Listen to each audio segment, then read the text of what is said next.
Welcome to Pindar Poetry. We hope you learned something new. In this video, I will explain how to fix a flex cable. First, you'll need to carefully inspect the cable for any visible damage, like a tear or a sharp crease. Next, gather your tools. You'll likely need a precision screwdriver set, a heat gun, some fine-tipped tweezers, and specialized conductive adhesive.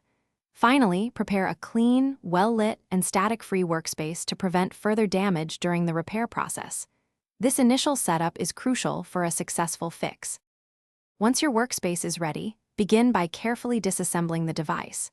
Take photos or notes of screw placements and cable routing to aid reassembly. Gently disconnect the damaged flex cable, being mindful of delicate ZIF or FPC connectors. Now, perform a detailed inspection of the cable itself.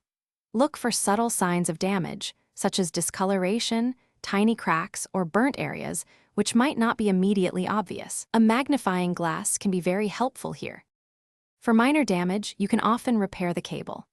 If you find a small break in a trace, apply a thin layer of conductive ink or silver epoxy to bridge the gap, allowing it to dry completely. For detached contacts, carefully use a heat gun with a fine nozzle to resolder them, ensuring proper alignment.